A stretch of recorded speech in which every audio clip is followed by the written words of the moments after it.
Hi எல்லோரும் எப்படி இருக்கீங்க? நவம்பர் 19th எங்களுக்கு இன்டர்நேஷ்னல் மென்ஸ் டே இன்னைக்கு. இந்த வீடியோவை பார்த்துட்ருக்க ஆண்கள் அத்தனை பேருக்குமே சர்வதேச ஆண்கள் தின நல்வாழ்த்துக்கள். ஹாப்பி மென்ஸ் டே உங்கள் எல்லாருக்குமே.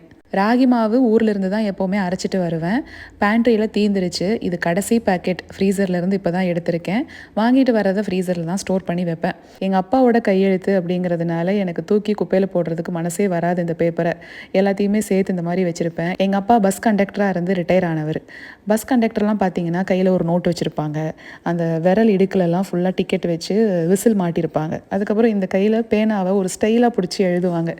எங்கள் அப்பா அப்படி தான் எழுதுவார். அப்போ இருந்தே எனக்கு எங்கள் அப்பாவோட கையெழுத்து மேலே ஒரு ஈர்ப்பு. அவர் பிடிச்சி எழுதுறதே ஒரு ஸ்டைலாக இருக்கும். பஸ்லலாம் என்ன பண்ணுவேன், ஸ்கூல் படிக்கும்போது ஸ்கூல் பஸ்ஸில் போகும்போது நம்மளும் அந்த மாதிரி எழுதி பார்க்கலாம் அப்படின்னு நோட் எடுத்து பெண்ணை வச்சோன்னா பென் ஒரு பாக்கில் போகும், எழுத்து ஒரு பாக்கில் போகும். அப்போ இருந்தே எனக்கு எங்கள் அப்பாவோட ஹேண்ட் ரைட்டிங்னால் ரொம்ப இஷ்டம். அதனால் அதை தூக்கி போடாமல் சேவ் பண்ணி வச்சுருக்கேன். மென்ஸ் டே அதுவுமா ஸ்பெஷலாக ஏதாவது செஞ்சு கொடுக்கவா அப்படின்ட்டு தான் ஃபஸ்ட்டு கேட்டேன் என் வீட்டுக்காரரை.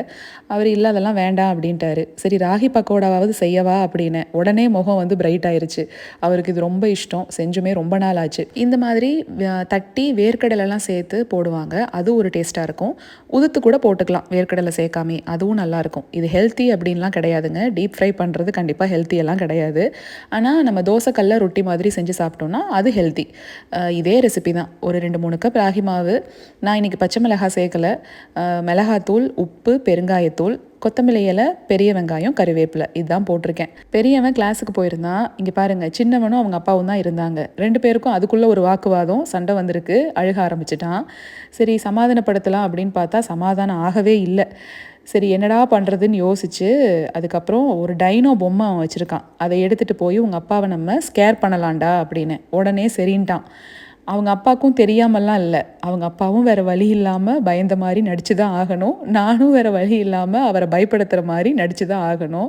இப்போது உள்ளே போகிறப்ப எப்படி இருக்கான், வெளியில் வர்றப்போ அவன் முகத்தை மட்டும் பாருங்கள். அப்படி ஒரு ஆனந்தம். அப்பா என்னை மிரட்டி என்னை அளவச்சிங்கள இப்போ பாரு அப்படின்னு அப்படி ஒரு ரிவெஞ்ச் மோடில் வர்றாரு அவர். ராகி பக்கோடா சூப்பராக ரெடி ஆயிடுச்சு. உப்பு மட்டும் எப்போவுமே கொஞ்சம் பார்த்து போடணும். இந்த ராகி மாவு இருக்கிறனால கொஞ்சம் அதிகமாக போயிட்டா கூட ரொம்ப கரிக்கிற மாதிரி ஆயிரும்.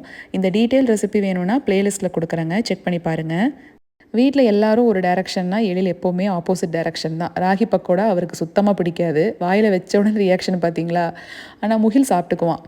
சரிங்க, நம்ம நாளைக்கு ஒரு ஷார்ட்ஸில் பார்க்கலாங்களா?